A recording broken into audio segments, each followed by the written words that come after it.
జాతీయ civil services దినోత్సవం సందర్భంగా జిల్లా కలెక్టర్ రాహుల్ శర్మకు కాటారం సబ్ కలెక్టర్ పుష్పగుచ్చం అందించి షాల్వాతో సన్మానం చేశారు. అదనపు కలెక్టర్ అశోక్ కుమార్, ఇతర శాఖల అధికారులు జిల్లా కలెక్టర్ మాట్లాడుతూ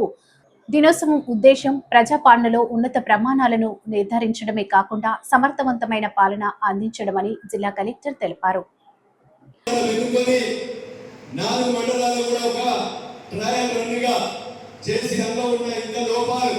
రైతుల సలహాలు తీసుకొని ఆ రైతుల సలహాలు కూడా మళ్ళా భూభారతిలో క్రోడీకరించి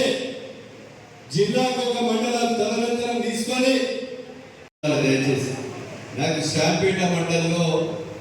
రైతు ఇదే భూభారతి మీద మీటింగ్ ఉంది అనుకుంటా కలెక్టర్ గారు వెయిట్ చేస్తున్నారు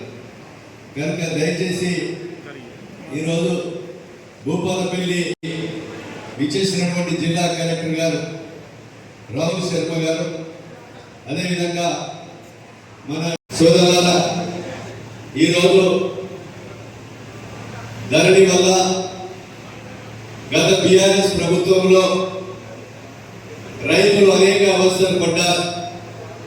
తహసీల్దార్ దగ్గర పోయిన భూమి పట్టా కాలేదంటే నేనేం చేయలేను, ధరణిలో పేరుందా అని అడగడం, దానివల్ల ఆర్టీఓ దగ్గరికి పోవడం, జాయింట్ కలెక్టర్ దగ్గరికి పోవడం, కలెక్టర్ దగ్గరికి పోవడం, కలెక్టర్ అయినా జాయింట్ కలెక్టర్ అయినా ఆర్డీఓ అయినా ఆ ధరణి ఉండడం వల్ల మనకు పట్టాలు కాకుండా రైతు భరోసా కానీ రైతు బీమా కానీ బ్యాంకులో పోతే మన క్రాప్ లోన్ కానీ రాకుండా అమ్ముకుందామంటే సేల్ కాక రిజిస్ట్రేషన్ కాక అనేక ఇబ్బందులు పడి మరి అదేవిధంగా రైతులకు అవగాహన లేక గతంలో బీఆర్ఎస్ ప్రభుత్వం అయితే రెవెన్యూ అధికారులను దోషులు చేసి అంటే ఈరోజు రెవెన్యూ అధికారులు పనిచేయడం లేదు మీకు అని ఒక ఇంప్రెషన్ తీసుకొచ్చింది కదా ప్రభుత్వం. ఎందుకంటే ఈరోజు తహసీల్దార్ దగ్గర పనిచేయడామన్నా అధికారాన్ని తీసేశారు,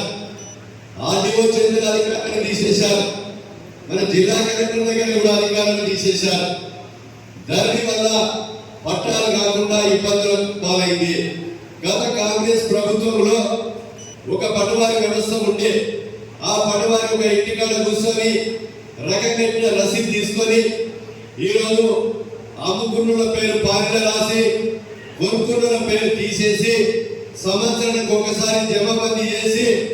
పట్టాకాలంలో ఉన్న పేరు తీసేసి కొనుక్కున్న పేరు పట్టాకాలంలో ఎక్కించి మనకు హక్కులు కల్పించేది. ఇది గతంలో రెవెన్యూ చట్టం.